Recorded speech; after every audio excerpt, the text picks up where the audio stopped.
Today I want to talk about a very profound subject, and that is the subject of devotion.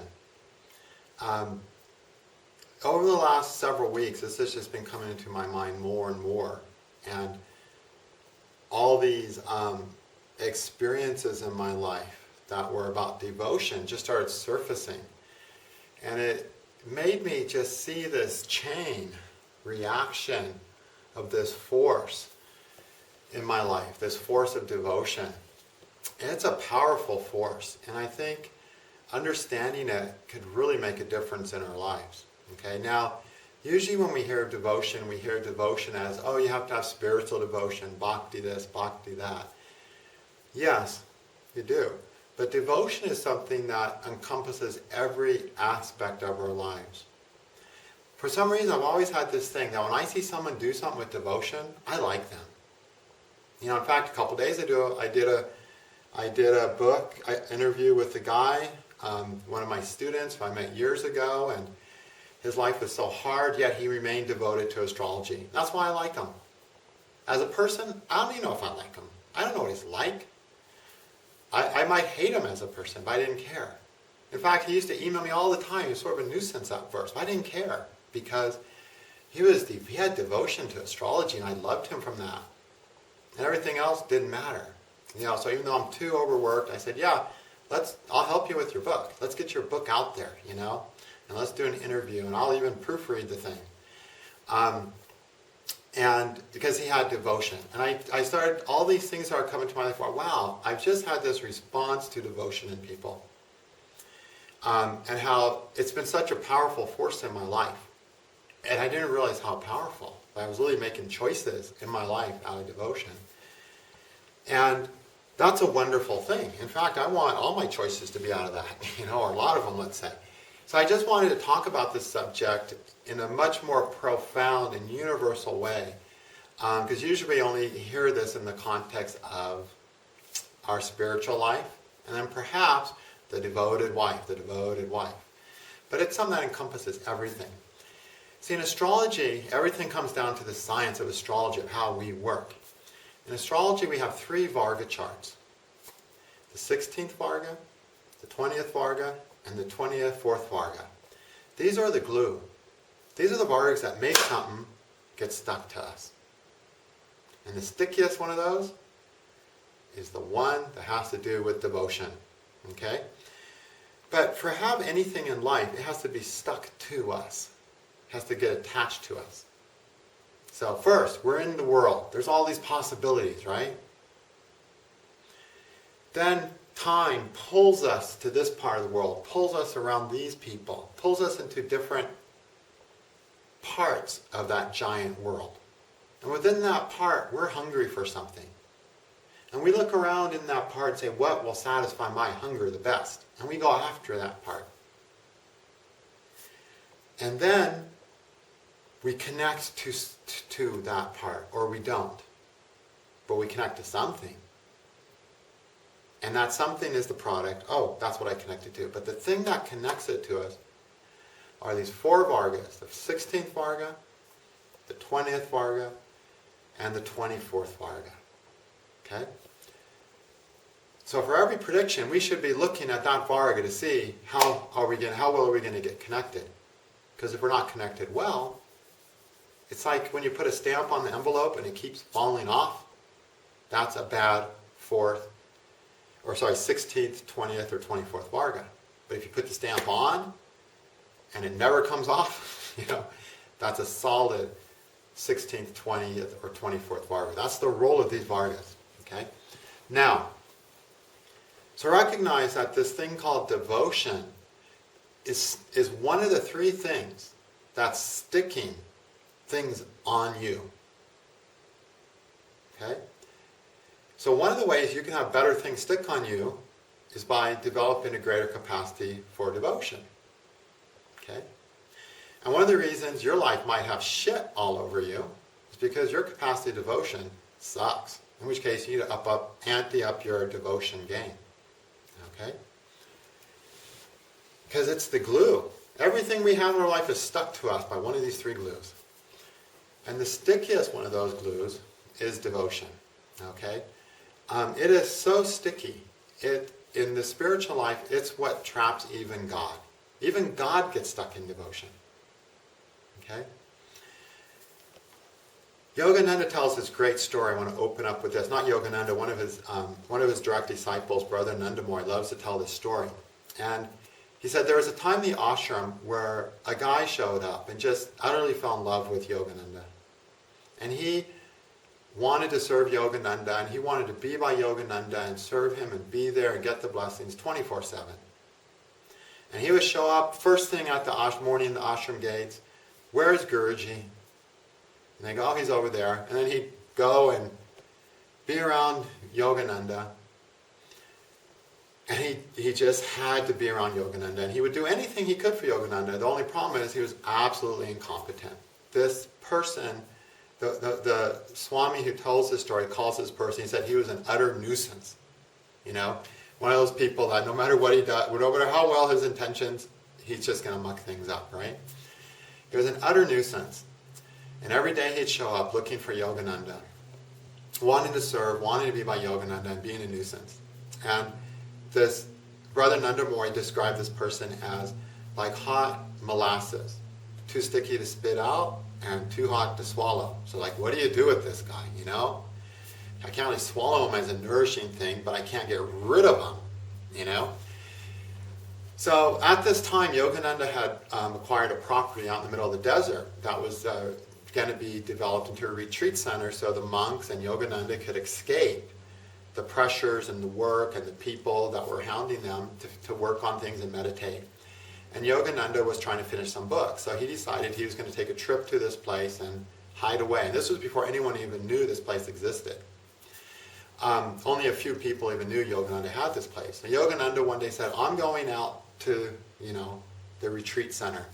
Don't tell him, that guy, where I'm going. And they say, okay, we won't tell him. So Yogananda leaves. Next morning, the guy shows up at the ashram gates. Where's Yogananda? Where's Guruji? And they're like, he's not here. Where is he? Well, who knows? Most monks didn't know. Okay? So he goes around inquiring, where's Guruji? Where's Master? Where's Master? And he doesn't get an answer because really nobody knows.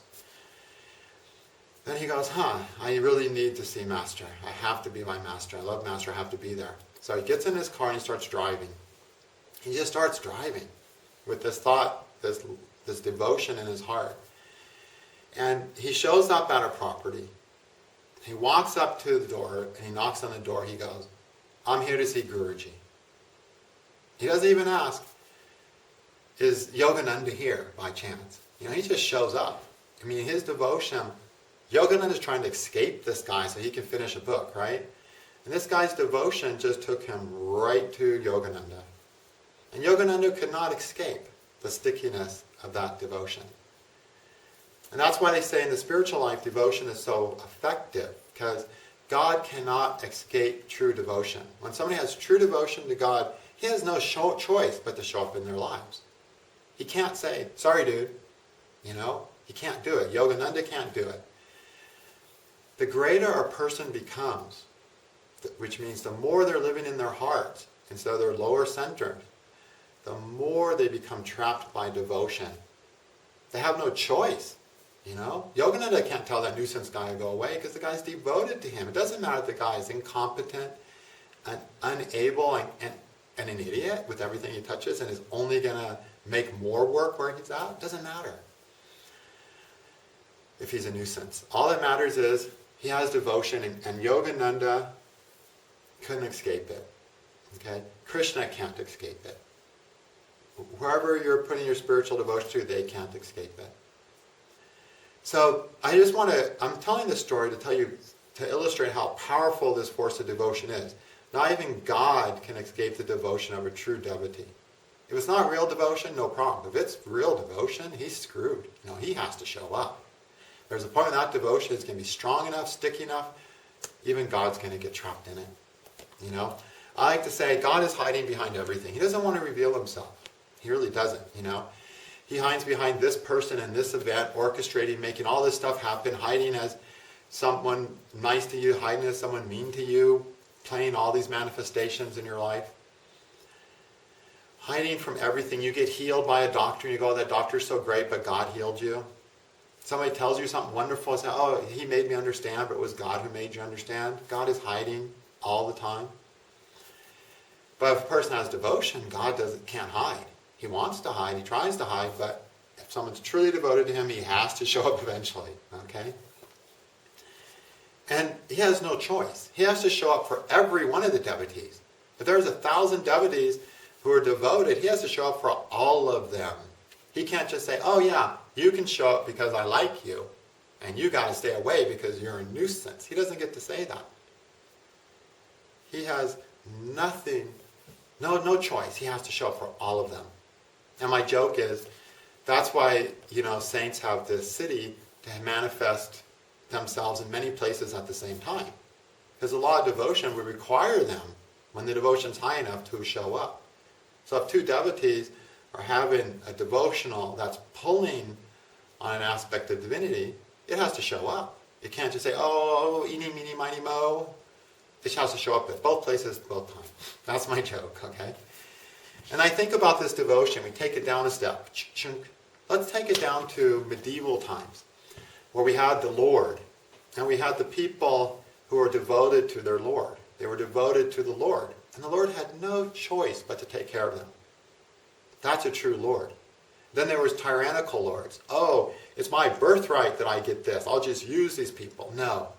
That's a Lord who's not a Lord, who's got his heart cut off, who doesn't live in the heart, who lives in the lower chakras, and the devotion of the people doesn't move him. He just does what he wants, uses them. But a true Lord is living in the heart.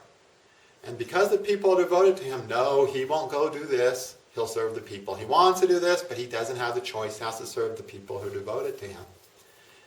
So that's like taking it a step down. Now, the interesting thing about devotion is that the degree of devotion we have depends on how much we're living in our hearts. Okay? If we're living in our lower three chakras, and it's all about fear, hunger, and lust, no, we're not going to respond to devotion. Okay? But we're living in our upper three chakras, we're responding to devotion.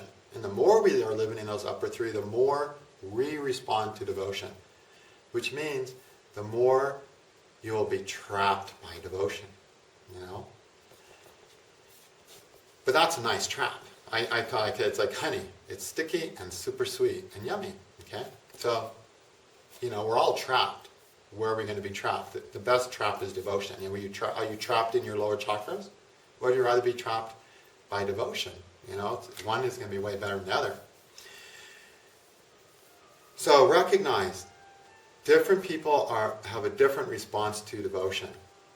And what determines that is how much they're living in their heart and their upper centers. Okay? Now, responding to devotion means two things. It means when someone's devoted to you, you have no choice but to serve them, to take care of them, to whatever. You have no choice but to appear in their lives. That's one response. The other response of devotion is your ability to be devoted to something. And they're always equal. People who have the ability to be devoted to something are open to what's devoted to the people and things that are devoted to them. Got it? If someone is closed off, if their hearts are closed, they don't respond to devotion. People can be devoted to them, and devoted to them, and devoted to them, and they won't care about those people. They'll just forget about them like that. That person needs them, they don't even think of them. Why? Because their hearts are so blocked that they cannot respond to devotion. At the same time, because there's all that pain of that blockage in their hearts, they can't approach things with devotion either. And remember, devotion is one of the glues that sticks things into our lives that we want. In fact, the things we want most get stuck in our lives because of devotion.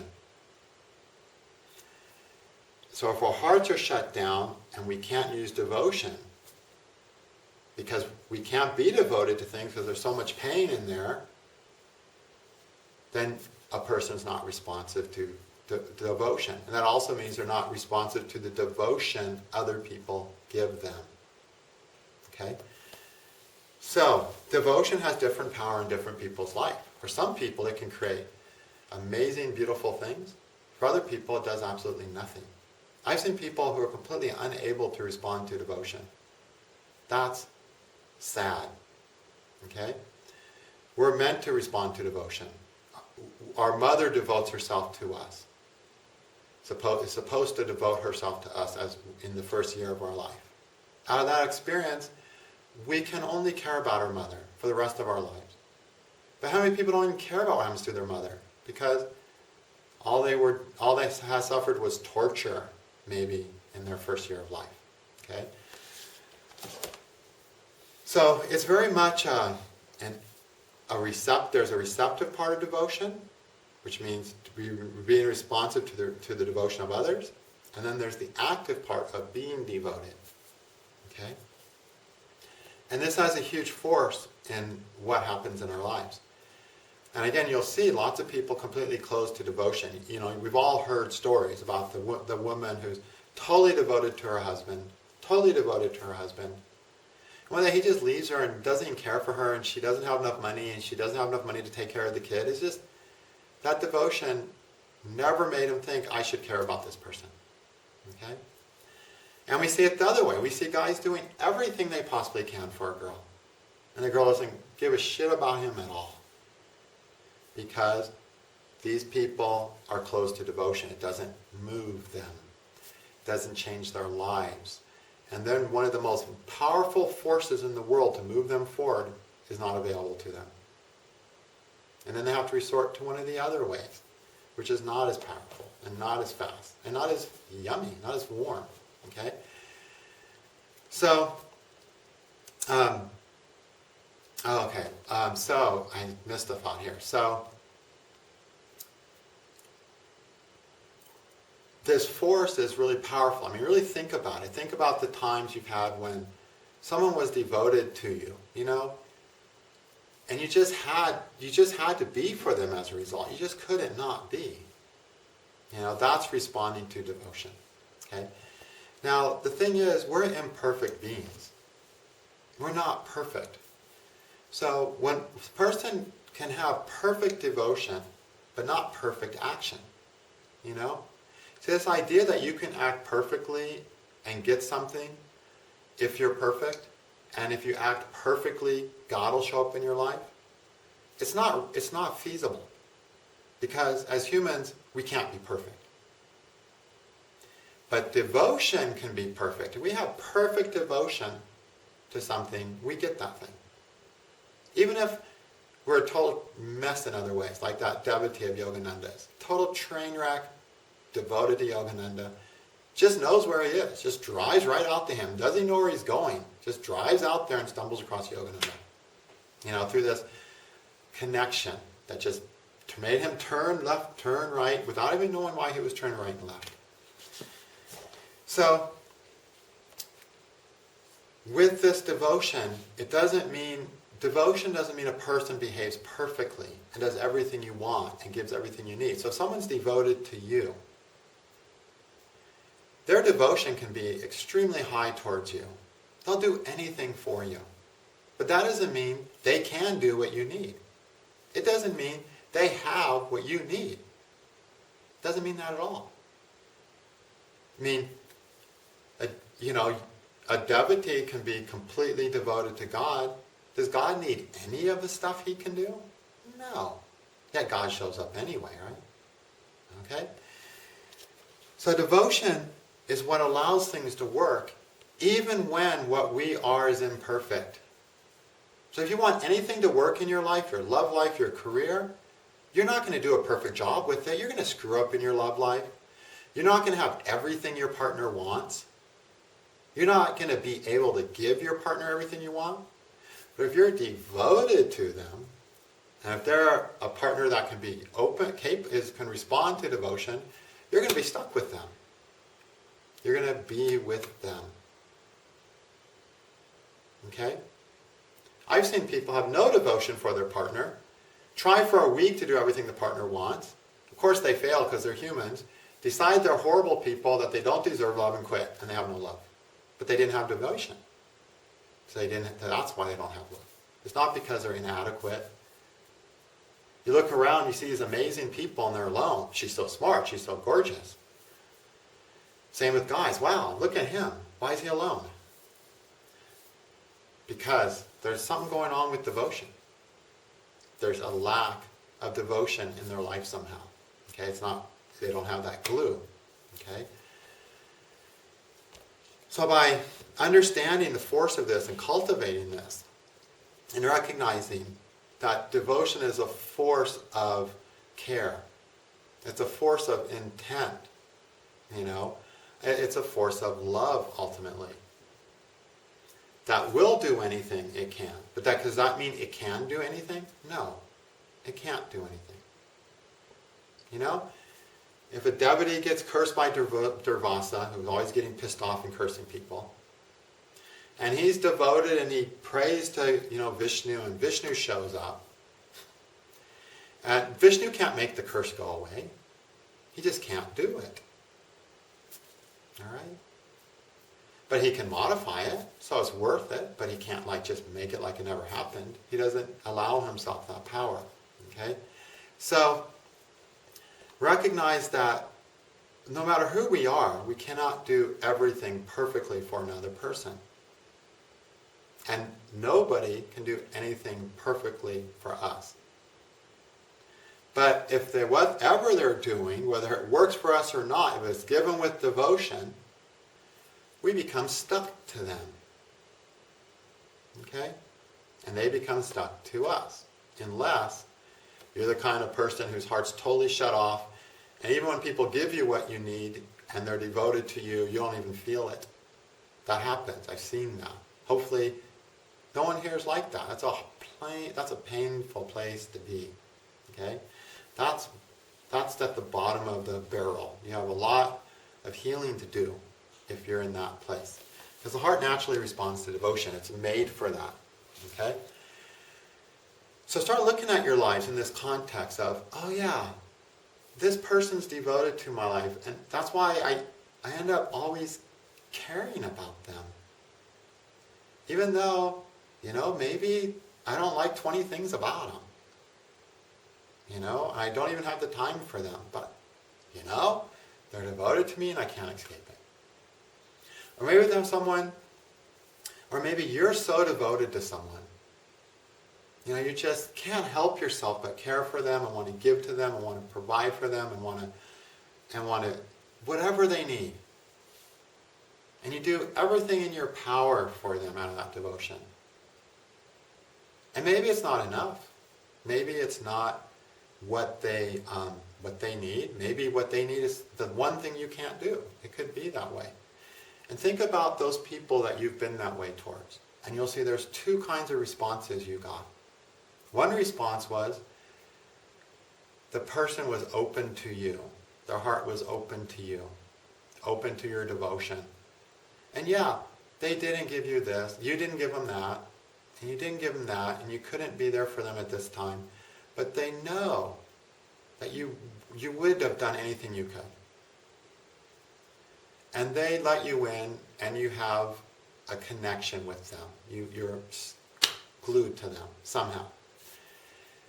And then there's the other people in your life who you were that way towards, but their hearts were closed. And they didn't recognize any of that. All they said was, but you never gave me this, but you didn't do this for me. And they used separation. Go away. You didn't do this. You didn't do this. You weren't perfect. You didn't give me everything I needed. It's like, I gave everything humanly possible, and it came with devotion. But if you don't have the capacity to recognize the devotion, wow, you're in a tough place. And you'll see your devotion has been met with both these kinds of people. It's something to think about. Some people, sadly, are unable to respond to devotion because their hearts have been so hurt, they've been so battered, they've been so abused, that having an open heart, open to the possibilities of love, just wasn't possible for them. No one wants to walk around with their heart, any doors of their heart shut down. Nobody wants that.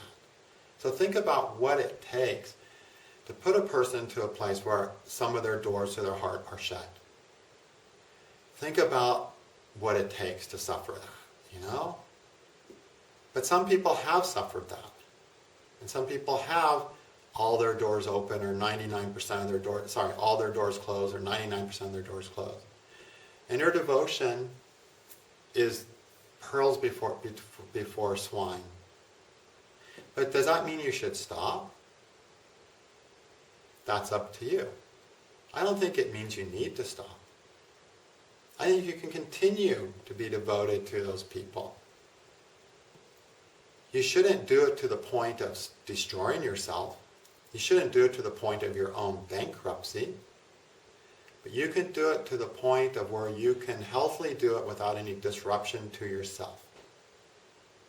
So that they can see an example of devotion in their lives. Because how else are they going to learn, right? How else are they going to learn? You know? And I've really found in my life, the stickiest thing in relationships is devotion. You know? I thought about my relationships. Every one of them, I was like, wow. The stickiest thing, the final deciding factor has always been devotion. You know, it wasn't this or it wasn't that. It seemed like it was that or that, but it was really devotion. The devotion, the people in my life where the devotion was there, they're in my life. The people in my life where their devotion wasn't there, they're not in my life. It's that simple. And yeah, I've devoted myself to swine, and I've devoted myself to wonderful people. You know? Now here's another thing about devotion, and you'll see, we all have, but look at that.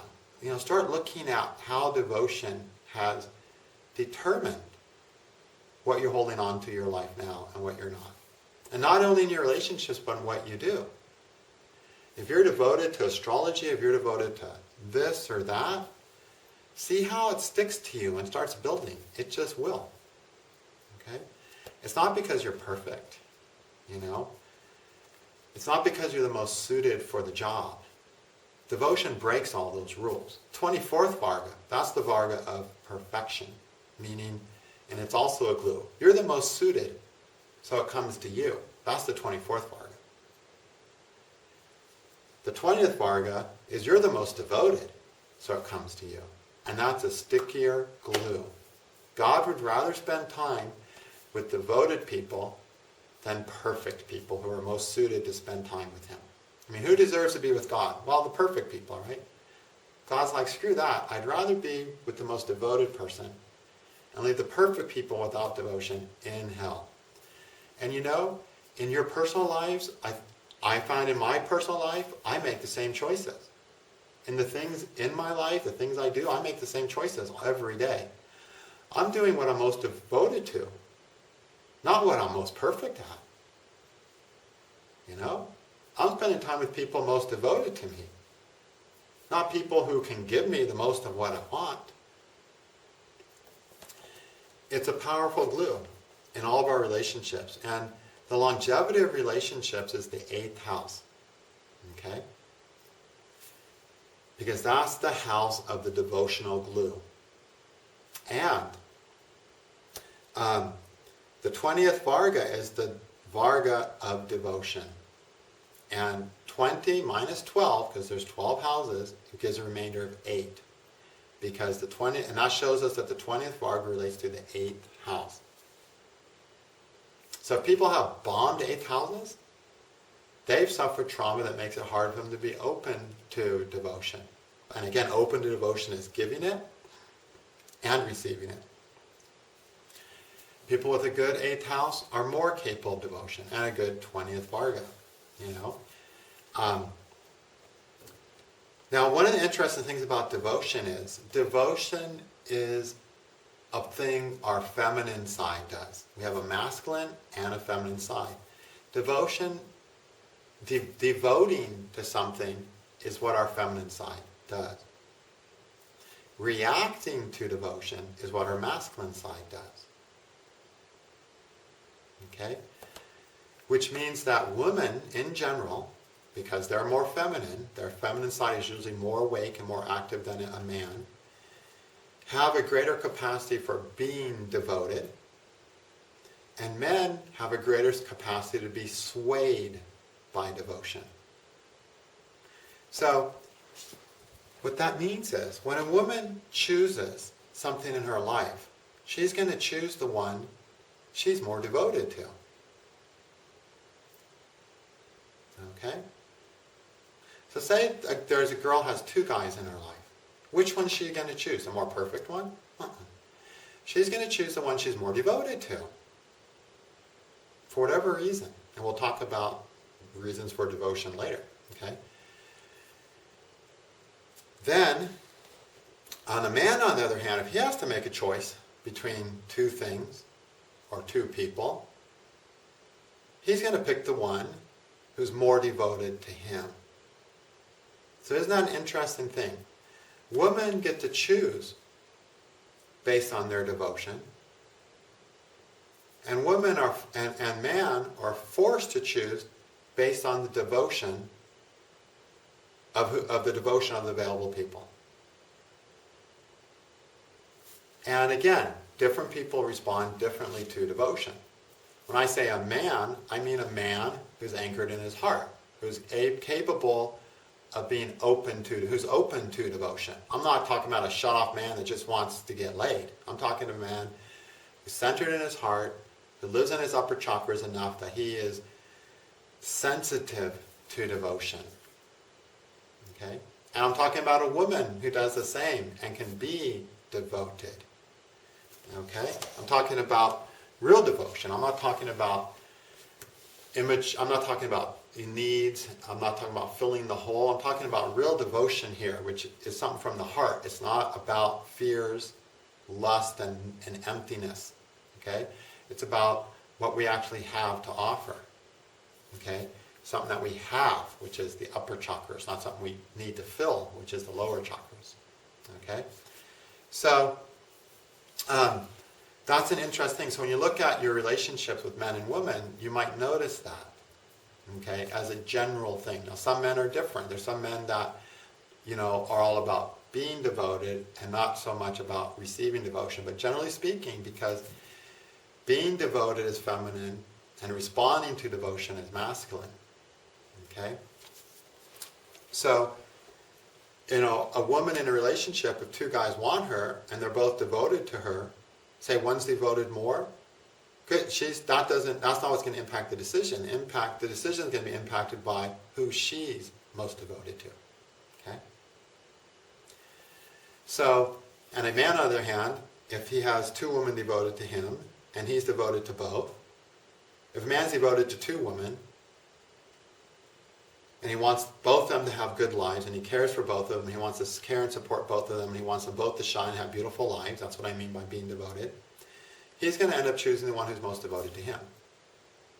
Okay? Unless, of course, he's living in his lower chakras, then he's going to use one and then use the other one and toss them and throw them both out for the third one. But I'm not talking about that. I'm talking about a person who's living in their heart. So, observe how you've seen this happening in your life. I know in my life it just was like, wow, that clears up a lot of the whys. Because we have the reasons, the whys. Why this happened, why this didn't happen, But underneath that I found, no, the real reason was this. It was devotion. And what was happening on the level of devotion? Now the crazy thing about devotion is that there's so many reasons we can be devoted to somebody. It's like, wow, There's very superficial reasons. Like, men will just be so devoted to a beautiful girl. They'll say, oh, she's a goddess because of how she looks. We use that term, goddess, for a beautiful woman. Oh, she's a goddess. I'll do anything for her. Like, just because she walked down the street and looked good in those heels, he is ready to devote his life to her. Okay? Well, that devotion is usually not long-lived. Okay? The reason is because she's not a goddess just because she looks good walking down the street.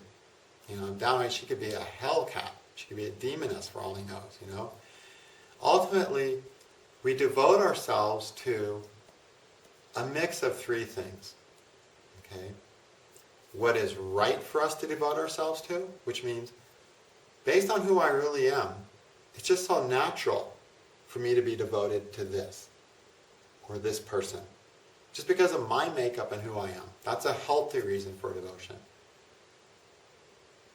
Another reason for devotion can be because it just works.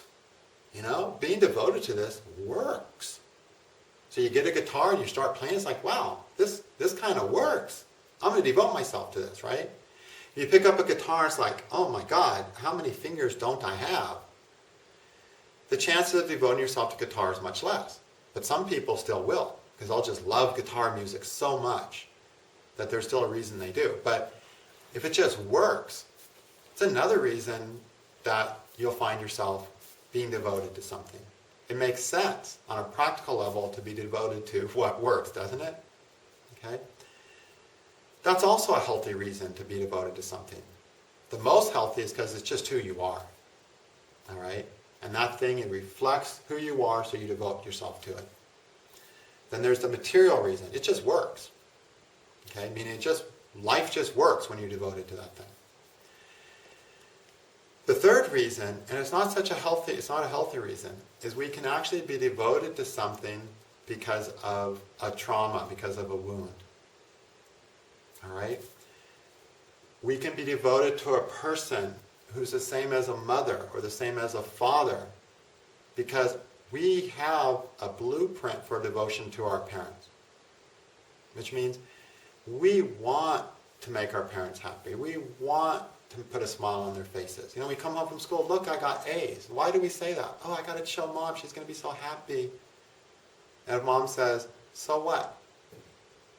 We don't go to college, so who cares if you got an A? And that happens sometimes. But kids are devoted to their parents' happiness.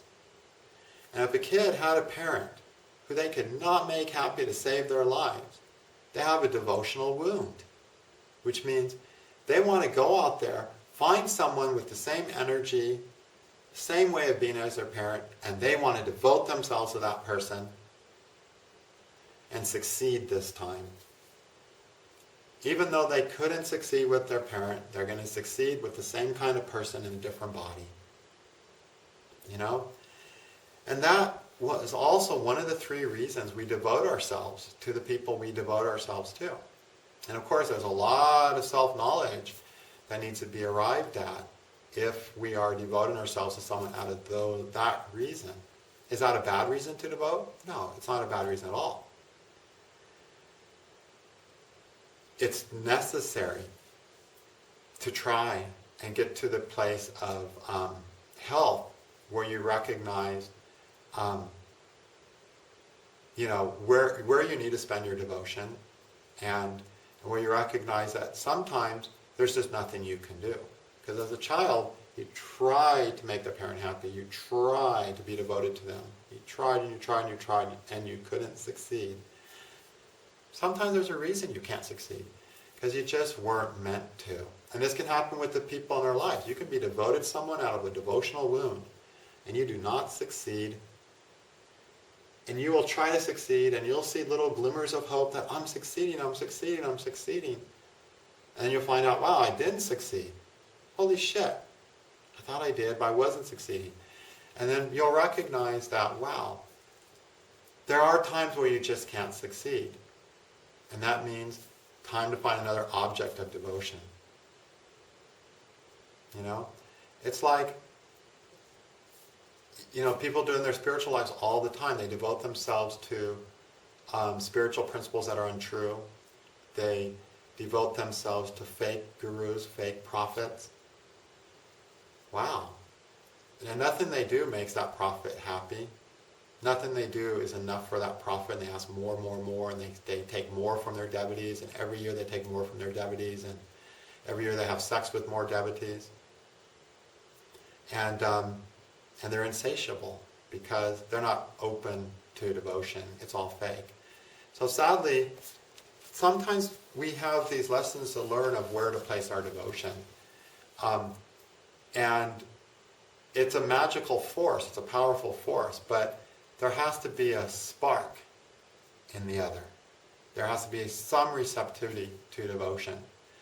And there are people who simply aren't. There's a really great TV show recently called, let's see, was it Be Sweet, Pray and Obey. And it was about a really extreme Mormon cult. And it really just shows all these people completely devoted to this prophet. But at the end of the day, it's just using everyone. And it's like, you just watch this. I'm watching this thinking, man, if these people could have put that much devotion into something real, where would they be now? But they put all that devotion into something fake. And I think, what kind of karma does a person have to put their devotion into something so fake?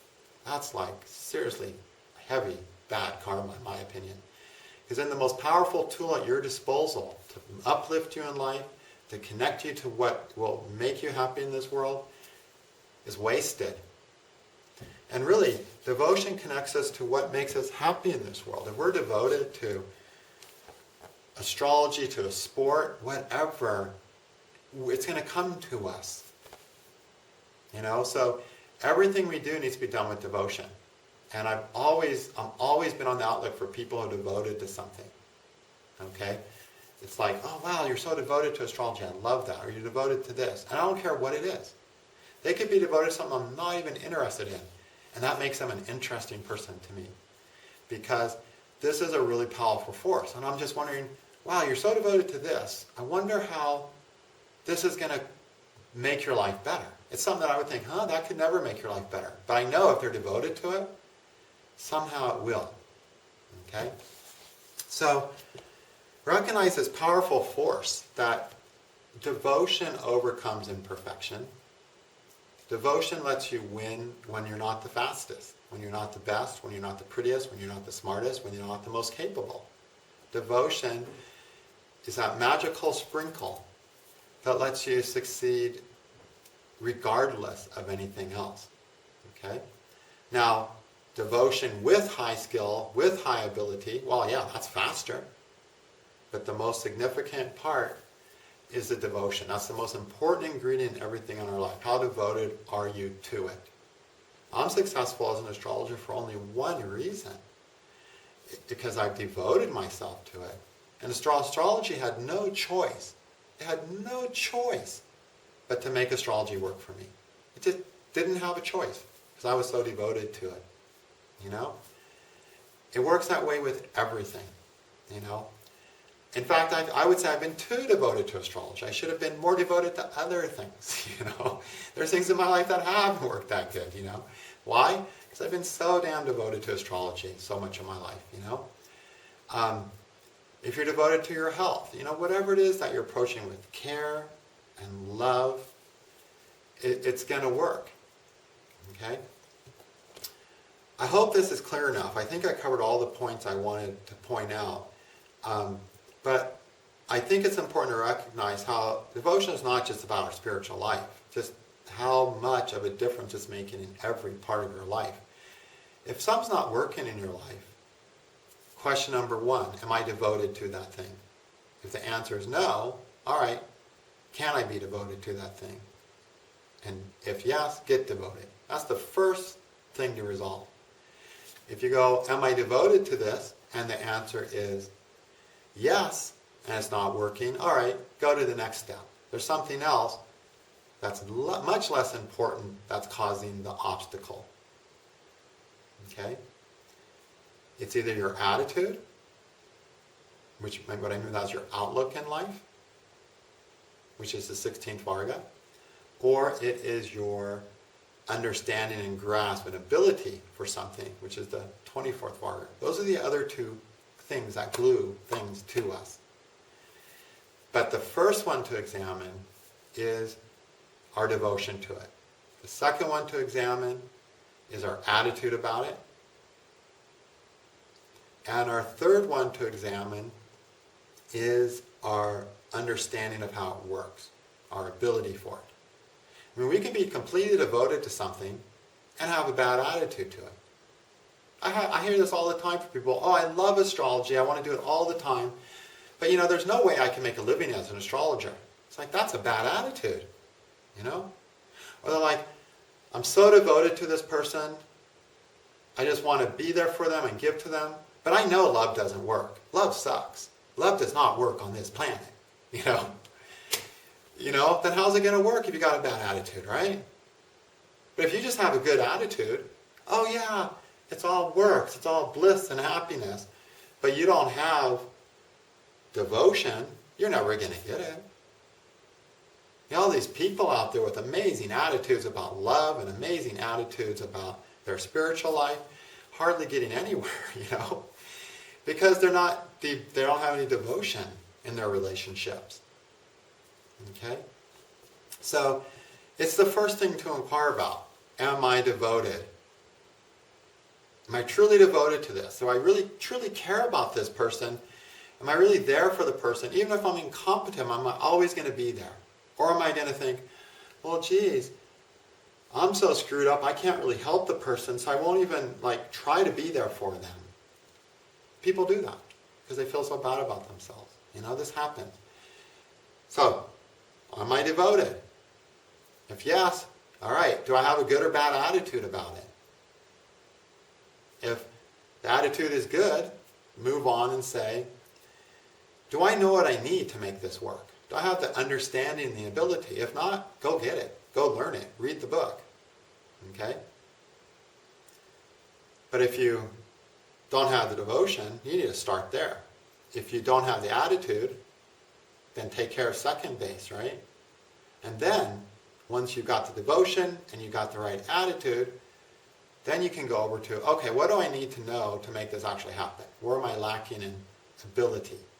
And then correct that, and boom, things work every time. Those are the three things that are keeping anything from happening in your lives that you want. Okay?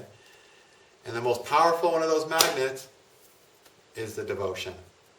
Okay? So that's what I wanted to say. We have this eclipse coming up.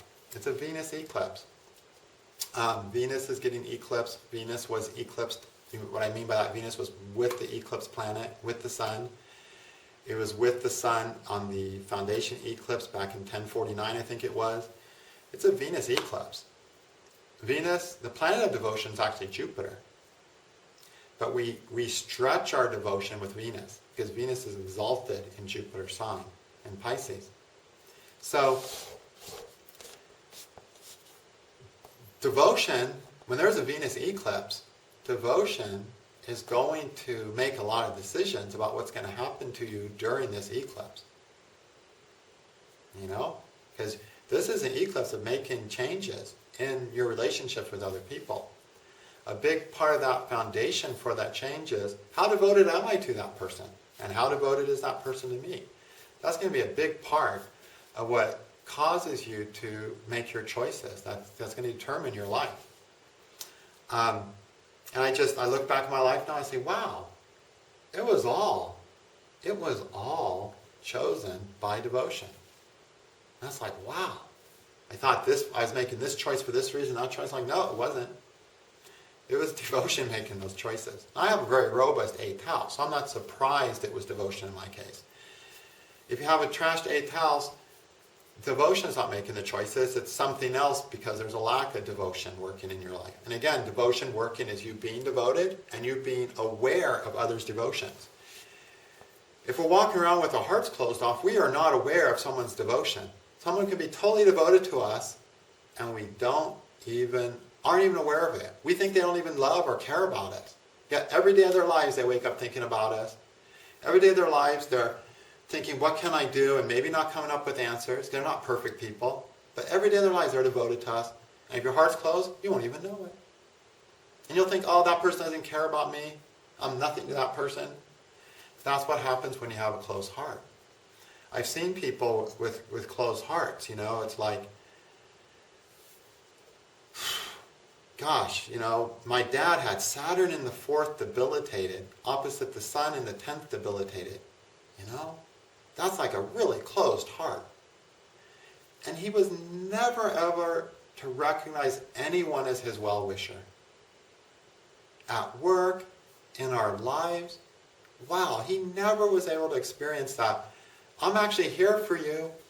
I'm actually in your corner. He never experienced that with anyone in his life. Wow, that's a painful way to live. And my dad lived that way. for 86 years, you know? And it's like shocking to me that it's possible to not be aware of that. But it happens. I've seen it. I've been around it most of my life, you know? And a lot of us who have gotten into astrology have been around it, because we get into astrology because a lot of our lives don't work. So I think recognize an astrologer, getting in touch with this concept of devotion is very, very valuable. As a counselor, getting in touch with this concept of devotion to guide and help other people, I think, is really, really valuable. So that's why I'm having this video today. I hope this really helps everyone. I hope it gives not only clarity, but helps you feel good about the decisions you make. And what I mean feel good is like make the decisions with clarity. I'm doing it because of devotion. You know, we make these decisions, things are happening, it's like, why am I making this decision? I don't know. And then we wonder if we did make the right decision, and that's no fun way to live. I made it because devotion determined it for me. I love that. I made this choice because devotion determined it. Krishna shows up in someone's life. Why are you here, Krishna? Devotion made me do it.